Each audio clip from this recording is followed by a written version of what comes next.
So after learning about equations, what we want to consider is what it means to have inequalities. So let's just remind ourselves what we're talking about here. So there's a left side and there's a right side to an equation. And there's going to be an expression on the left, which is being declared equal to the expression on the right. So it really doesn't matter what order they're in, because whatever left is equivalent to right.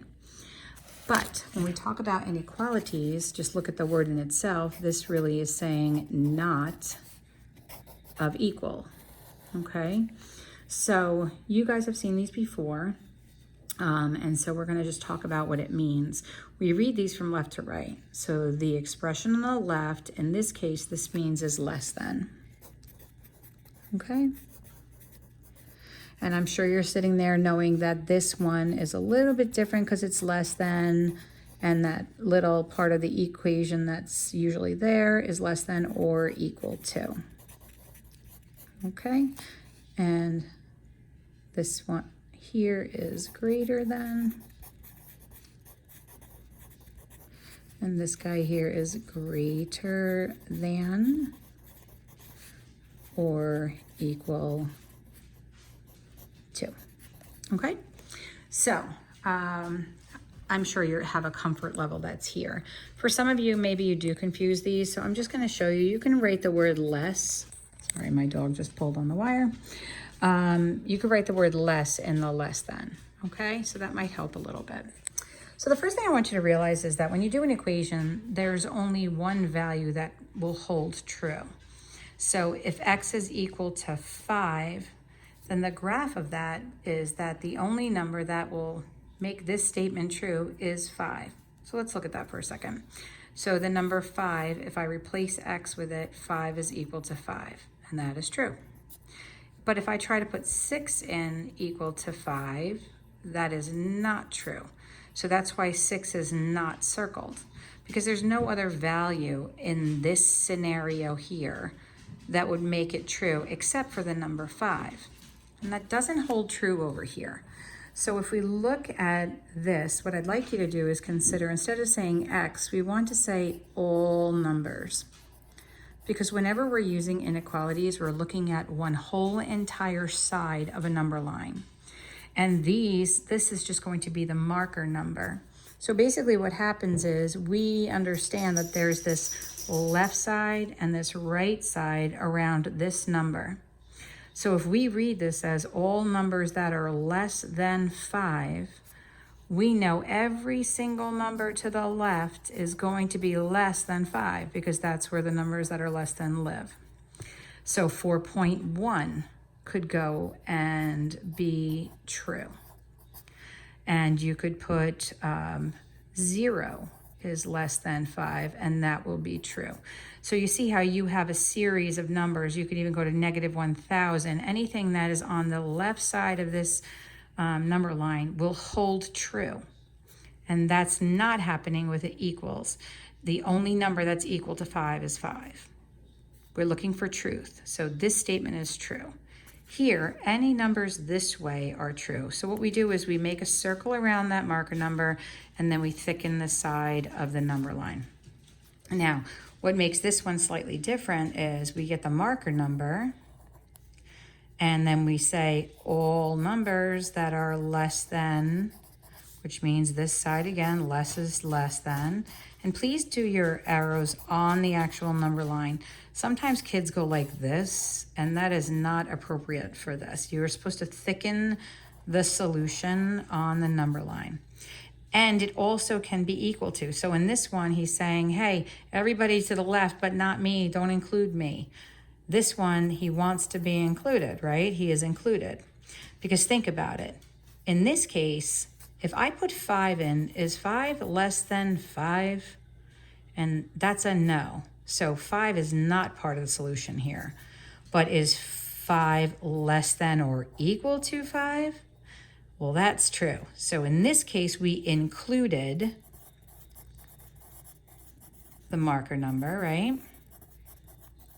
And in this case, we excluded it. All right? So let's just move forward here for a second. In these two cases, Same thing, same marker number on this. All right. So they're saying all values that are greater than 5. Well, greater is going to be to the right. So we're going to thicken that in like this. And I'm sure you remember this from your work last year. And if you select any of these numbers, 6 is greater than 5. That's true. 10 would be greater than 5. That's true. I can't put 5 in here because 5 is actually not greater than 5. That's a false statement because that is excluding it. Okay? And in this case, we say x is all numbers greater than or equal to. So we would use this one and all numbers to the right. Okay? So that is including it. So I'm going to introduce you to some new words here. One of them is called inclusive, and the other is called exclusive. And you think about it, you know when you've been included in something and when you've been excluded. You know, those are words that we are familiar with in our normal everyday language. Including means marker number is part of the solution. Exclusive means it is not. So I'm going to actually jump you over to here, and we're going to actually kind of work through this IXL a little bit together, and then I'm going to hope that maybe you make some headway on your own.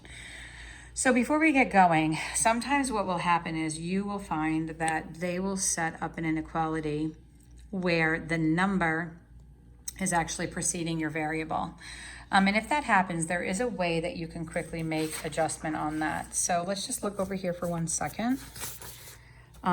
You have 12 is less than or equal to Z. What I think you can do in this case, if you want to, is you can swap these two in their position, but it's not like an equation. You can't keep the same exact symbol because 12 is less than or equal to all of the numbers. So what does that mean? If 12 is less than or equal to, that means that Z is greater than or equal to. So we'd have to turn that sign to maintain truth. Now, if that didn't process in your head, then my advice to you would be this. If it's pointing at the 12 and you're rewriting it to put your variable on the left, then you're going to want to make sure that it's still pointing at that 12, okay?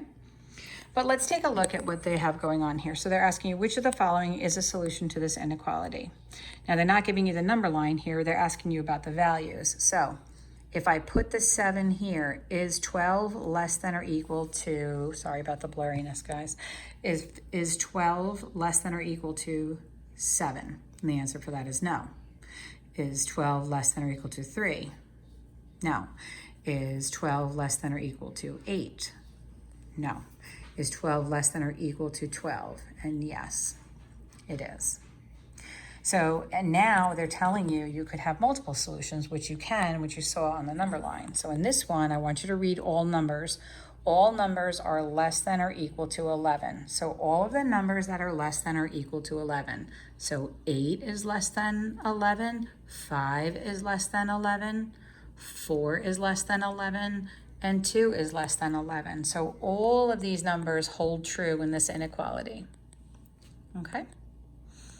Now they're being a little more specific. They're asking you, is 10 a solution? So if you put 10 in here, is 9 greater than or equal to 10? And the answer is no.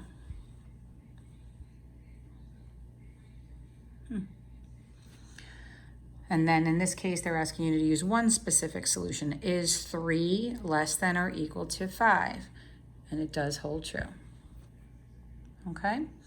Now here we are again with it facing the opposite way. What this is saying is 11 is greater than all of the numbers, which is saying all the numbers are less than 11. So 5 is less than 11. 3 is less than 11. 4 is less than 11. And 6 is less than 11. All right, we're doing this again right here. Which of the following is a solution to the inequality below?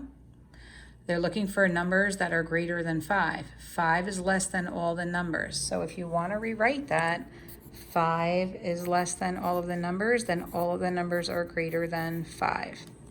So all of the numbers that are greater than 5 are 12. 1 is not greater than 5. 3 is not greater than 5. And this one right here, I cannot use because this is an exclusive inequality. It's not including that number. So this is the only one that satisfies. Okay? And you can see that in this case, they want all numbers that are less than 7. So 6 is in fact 1. Okay, so you would work along on this. And then you would get to here, and what you're going to do is the same thing you have been doing. Substitute that value in, use your calculator, and decide if there is truth or not, okay? And that will be your Thursday.